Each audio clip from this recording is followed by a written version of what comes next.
Hi everybody, today we're going to show you the StripLULA for 5.56 223 rounds. It fits any steel or polymer magazines and it will load stripper clips that are metal, plastic, including gecko and single rounds.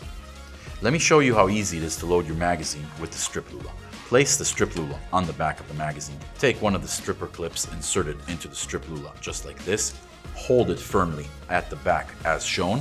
You have this lever at the top and press down firmly.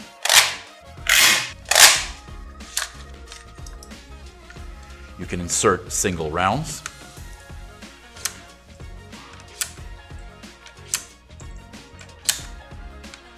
Do the same motion, hold firmly at the back and press down. And you're good to go. Thank you very much for watching. Visit us for more information on our products and to find your local MagLULA dealer.